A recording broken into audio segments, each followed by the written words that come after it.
Perkenalkan, saya Denny Gunawan. Di sini saya akan mempresentasikan laporan praktek lapangan. Praktek lapangan dilaksanakan di Puskesmas Tateli.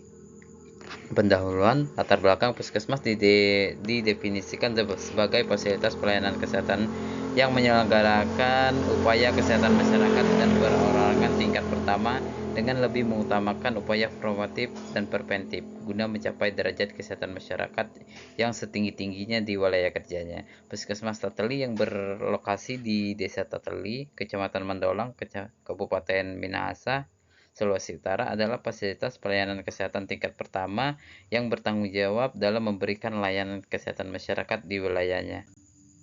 Profil Puskesmas Tateli terletak di ibu kota kecamatan dan jarak dengan ibu kota Kabupaten Minahasa adalah 28 km.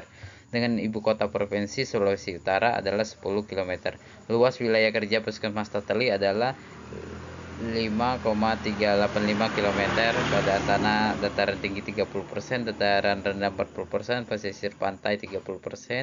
Wilayah Puskesmas Tateli terdiri dari 12 desa, yaitu Desa Kelasai 1, Kelasai 2, Tateli, Tateli 1, Tateli 2, Tateli 3, Koha Induk, Koha Barat, Koha Timur, Koha Selatan, Ogote, Tateli Weru dengan jumlah penduduk 21.191 jiwa.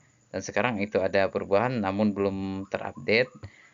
Bersumber dari laporan di Puskesmas Tateli, penyakit terbanyak yang diderita pada pelayanan di Puskesmas Tateli pada tahun 2024 adalah hipertensi esensial, yaitu 457 kasus, ACUT nasopharyngitis common atau ISPA yaitu 312 kasus, dermatitis 135 kasus, diabetes mellitus 122 kasus, mialgia 135 kasus, kolesterol 87 kasus.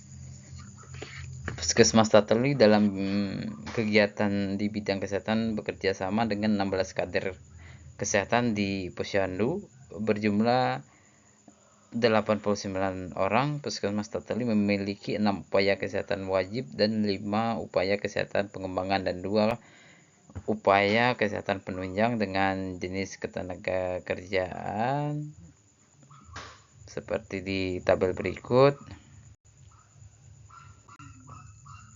Ini jejaring di wilayah kerja Puskesmas Tateli. Yang pertama itu ada Rumah Sakit Ratu Musyang dan Rumah Sakit Awalui, dan ada Apotek 2, Dokter Praktek 3.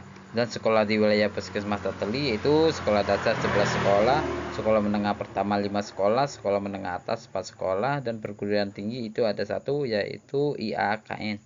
Sekolah di wilayah kerja Puskesmas Tateli,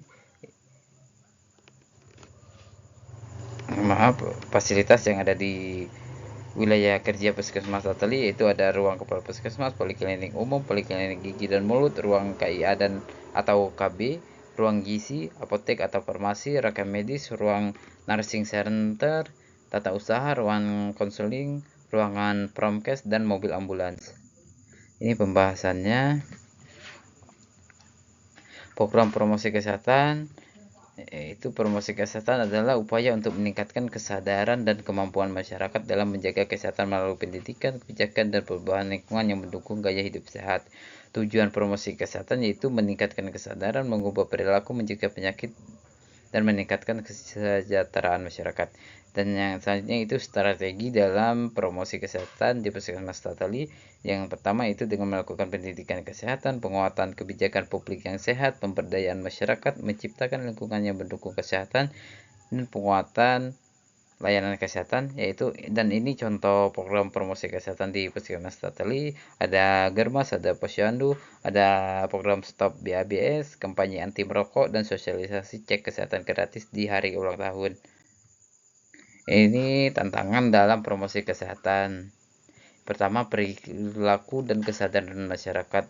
Masih kurangnya kesadaran dan perilaku yang sulit diubah seperti merokok atau konsumsi makanan cepat saji. Yang kedua yaitu tantangannya dari lingkungan, akses layanan kesehatan yang belum merata di daerah terpencil, masyarakat atau tenaga kesehatan kesulitan untuk menjangkau lokasi yang jauh dari puskesmas.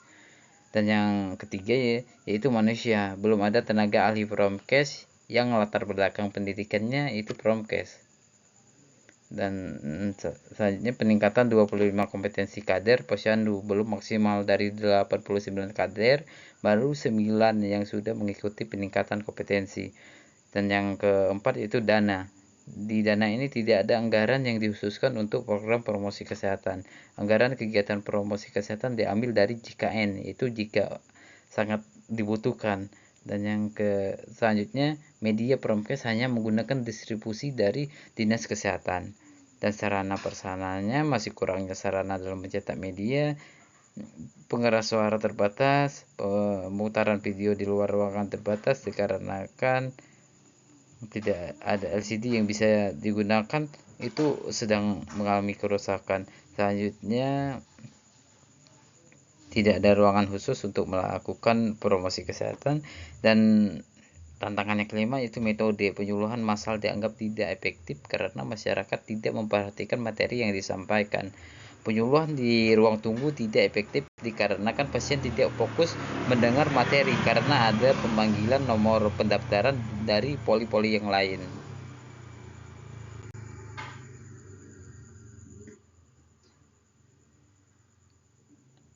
Hasil kegiatan identifikasi masalahnya, jenis penyakitnya seperti di tabel berikut.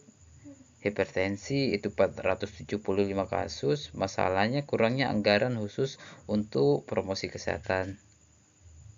Dan ISPA itu 312 kasus karena terbatasnya SDM promosi kesehatan untuk mempromosikan kepada masyarakat bagaimana cara mencegah atau menghindari tertularnya dari penyakit ISPA.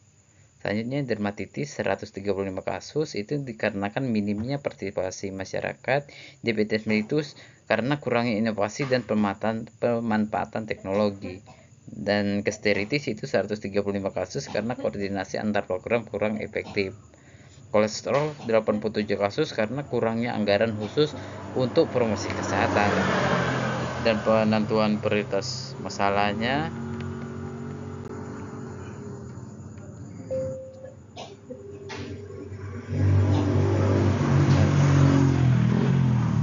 dan ini ada alternatif pemecahan masalah dengan menggunakan fishbone.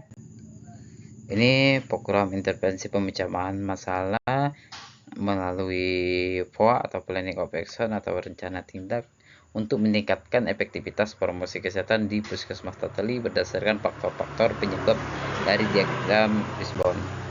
Intervensi atau advokasi sebagai bagian dari kegiatan praktik lapangan, saya melakukan intervensi advokasi di Puskesmas Tateli yang bertujuan untuk memperkuat implementasi promosi kesehatan.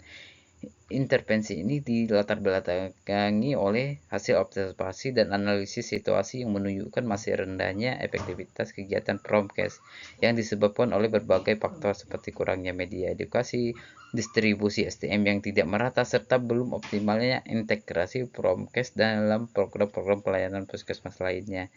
Selanjutnya itu ada evaluasi. Setelah melakukan intervensi, advokasi untuk penguatan program promosi kesehatan di Puskesmas Tateli, dilakukan evaluasi terhadap respon dan tidak lanjut dari pihak puskesmas. Evaluasi dilakukan melalui wawancara informal dengan kepala puskesmas dan staf Promkes serta observasi langsung terhadap implementasi kegiatan yang direkomendasikan dalam POA. Ini rencana tindak lanjutnya, penyusunan peta jabatan, pelatihan internal kader atau promotor kesehatan, evaluasi ulang beban kerja SDM Promkes, pemutakhiran dan penambahan media promosi kesehatan. Yang kelima, integrasi kegiatan Promkes ke semua program. Dan ini kesimpulannya, selama kegiatan mahasiswa mendapatkan wawasan mengenai berbagai program kerja puskesmas seperti UKM, UKV, serta peran lintas sektor dalam menunjang pelayanan kesehatan. Selain itu, praktik ini juga memperlihatkan pentingnya peran tenaga kesehatan dalam promosi dan preventif, bukan hanya di kuratif. Dan sarannya bagi Puskesmas Tateli diharapkan dapat terus meningkatkan kolaborasi lintas sektor serta melibatkan masyarakat secara aktif dalam setiap program kesehatan. Dan perlu adanya peningkatan fasilitas dan sumber daya agar pelayanan kesehatan dapat menjangkau lebih luas dan lebih optimal. Dan yang kedua, bagi institusi pendidikan, disarankan agar institusi terus menjalin kerjasama dengan puskesmas sebagai wahana pembelajaran yang efektif bagi mahasiswa. Perlu diberikan pembekalan teknis dan etika lapangan yang lebih intensif sebelum mahasiswa turun langsung ke masyarakat. Dan yang ketiga yaitu bagi mahasiswa diharapkan untuk terus mengembangkan sikap profesionalisme, empati, serta rasa tanggung jawab dalam melayani masyarakat. Disarankan agar lebih aktif dalam menggali informasi dan berkontribusi secara nyata dalam setiap kegiatan selama praktik. Ini dokumentasi kegiatan dan terima kasih.